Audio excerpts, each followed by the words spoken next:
ನಮ್ಮ ರೈತರಿಗೆ ಬರಬೇಕಾದಂತಹ ಹಣ ಬಾರದೆ ಹೋದಾಗ ನಮಗೆ ಬೇರೆ ಮಾರ್ಗ ಇಲ್ಲದೆ ನಾವು ಸುಪ್ರೀಂ ಕೋರ್ಟ್ ಮೆಟ್ಲು ಹತ್ತಿದ್ದು. ಸುಪ್ರೀಂ ಕೋರ್ಟ್ಗೆ ಹೋದಾಗ ಇದರ ಬಗ್ಗೆ ನಾನಾ ರೀತಿಯ ಚರ್ಚೆಗಳಾಗಿದ್ವು. ನಮಗೆ ಬೇರೆ ಎಲ್ಲಾ ಪ್ರಯತ್ನಗಳನ್ನ ಮಾಡಿ ಹಣಕಾಸು ಸಚಿವರನ್ನ, ಗೃಹ ಸಚಿವರನ್ನ, ಪ್ರಧಾನಮಂತ್ರಿಗಳನ್ನ 2 ಬಾರಿ ಭೇಟಿ ಮಾಡಿ ನಮಗೆ ಪರಿಹಾರ ಸಿಗದೆ ಹೋದಾಗ, ರೈತರ ವಿಷಯ ಬಂದಾಗ ನಾವು ಕೈಕಟ್ಟಿ ಕೂಡಬಾರದು ಅನ್ನೋ ಉದ್ದೇಶದಿಂದ ನಾವು ಅನಿವಾರ್ಯವಾಗಿ ಸುಪ್ರೀಂ ಕೋರ್ಟ್ ಮೆಟ್ಲು ಏರಿದಾಗ ಅದನ್ನು ಕೆಲವರು ಪ್ರಶ್ನೆ ಮಾಡಿದ್ರು. ಆದ್ರೆ ನಮಗೆ ನ್ಯಾಯಯುತವಾಗಿ, ಕಾನೂನು ಪ್ರಕಾರವಾಗಿ ನಮ್ಮ ರೈತರಿಗೆ ಬರಬೇಕಾದಂತಹ ಹಣ ಬಾರದೆ ಹೋದಾಗ ನಮಗೆ ಬೇರೆ ಮಾರ್ಗ ಇಲ್ಲದೆ ನಾವು ಸುಪ್ರೀಂ ಕೋರ್ಟ್ ಮೆಟ್ಲು ಹತ್ತಿದ್ದು. ನಮ್ಮ ಹೋರಾಟಕ್ಕೆ ಇವತ್ತು ಬಹುತೇಕ ಜಯ ಸಿಕ್ಕಿದೆ.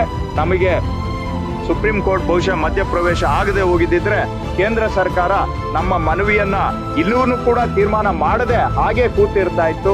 ಹಾಗಾಗಿ ಇವತ್ತು ಸಂತೋಷದ ದಿನ ಅಂತ ಹೇಳ್ಬೋದು. ಆದ್ರೆ ಈ ಸಂತೋಷದ ದಿನ ಅರ್ಥಪೂರ್ಣ ಆಗ್ಬೇಕು ಅಂದ್ರೆ ಬರೀ ಕಮಿಟ್ಮೆಂಟ್ ಕೊಟ್ರೆ ಸಾಲದಿಲ್ಲ, ಅವರು ತೀರ್ಮಾನನೂ ತಗೊಳ್ಬೇಕು, ಹಣನ ಶೀಘ್ರವಾಗಿ ಬಿಡುಗಡೆನೂ ಮಾಡ್ಬೇಕು ಅಂತ ನಾನು ಒತ್ತಾಯ ಮಾಡ್ತೇನೆ.